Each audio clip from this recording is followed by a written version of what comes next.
Japanese cooking is delicious, but many people think it's expensive to make. Today, I want to challenge that idea. I'm sharing a simple, nourishing Japanese meal that's budget-friendly and perfect for resetting our body. Today's meal follows the Ichiju Sansai concept, composed with one soup, one rice, one main protein dish, and two vegetable side dishes. For me, I was able to make all 5 dishes for under $4 per person. So let me show you what we get. For vegetable, we have cabbage, carrot, cucumber, Chinese cabbage. For grains, Japanese sushi rice and multigrains. For proteins, tofu, eggs, and sesame seeds. For unique Japanese ingredients, wakame seaweed, kombu, miso, mirin, soy sauce, and dashi packet. Japanese ingredients are very affordable in Japan, but I understand they can cost 2 to 3 times more in other countries. However, these ingredients are essential for authentic flavors, so I included them, but some are optional, which I'll tell you later. For everything else, we'll use common pantry staples like salt, pepper, and oil. To me, eating healthy is almost equal to taking care of gut health. And in my previous video, I shared my personal 3 rules for a healthy gut. If you haven't seen it yet, please check out this video next.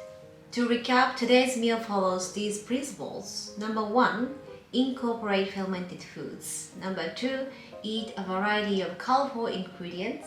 Number 3, consume omega-3 fats regularly. Cooking in the right order is key. I always start with the rice since it takes the longest. To follow rule number 2, eat a variety of ingredients. I mix 16 types of multigrains into my rice. This boosts fiber, protein intake, plus my picky kids love the texture. You can also add these grains to the soups or salad. I often get asked, where can I buy this? And unfortunately, I haven't found a good international source yet. I'm even considering creating my own private brand, but it would be a big investment for me. So I want to ask you that. Would you be interested in purchasing it? Let me know in the comments.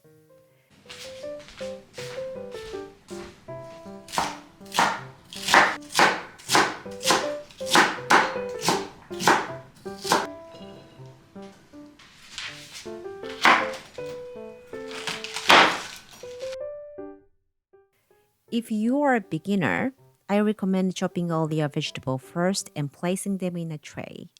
This helps avoid stress later. As you get more experienced, you'll naturally learn to chop while cooking at the same time. By the way, this knife is incredibly sharp yet lightweight, making it effortless to use. It's a special knife from a hardware shop in my hometown. If you are interested, check out my online shop.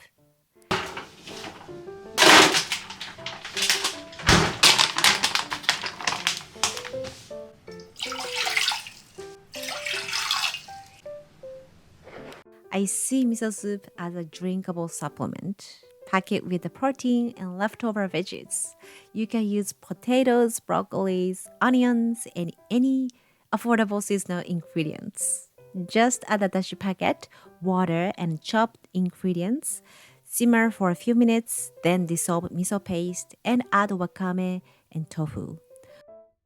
Wakame seaweed is optional. Feel free to skip it to make it more budget-friendly. Another tip is that you can substitute a dashi packet with any broth you have on hand. It won't have the same authentic flavor, but if you are prioritizing a budget-friendly option, it's totally okay to make the swap.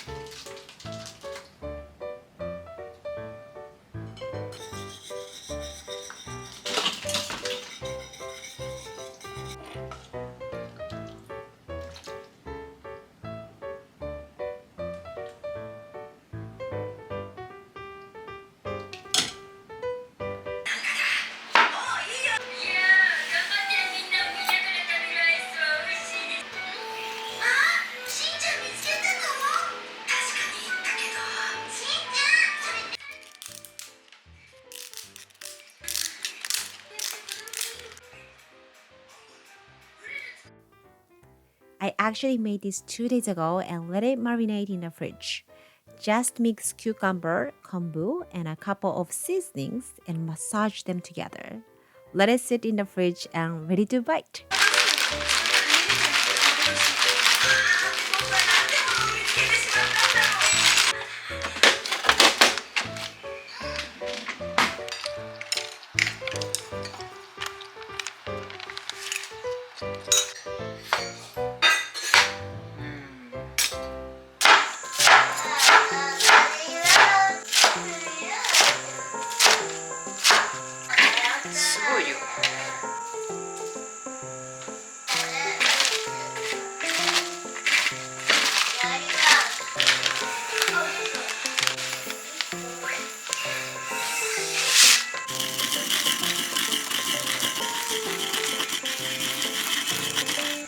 I'm using Chinese cabbage, but this dressing itself works with any vegetable or even beans and tofu.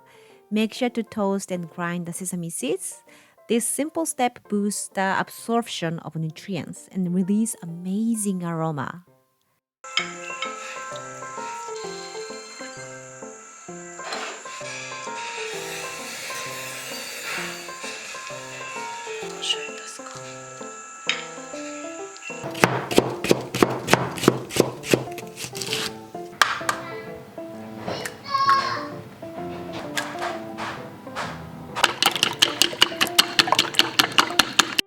This is a, this is a staple in my busy mornings. It's a simple scrambled egg, but sweet and savory makes it taste uniquely Japanese. I opt for carrots today just because carrots are always in my fridge and I eat them daily for skin health. But again, this recipe works for any vegetable like spinach, bell pepper, and broccoli are great alternatives.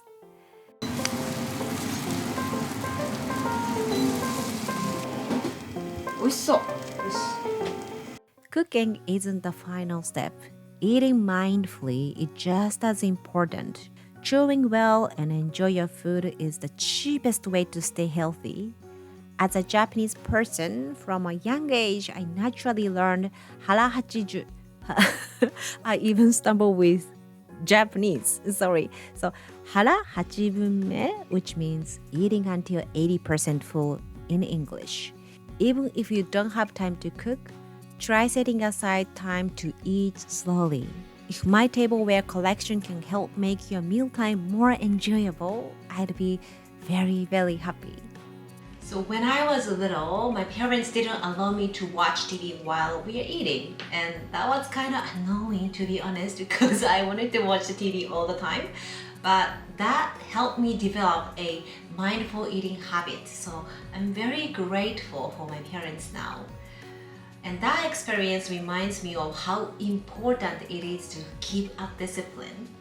But keeping a discipline and doing by yourself is actually really hard.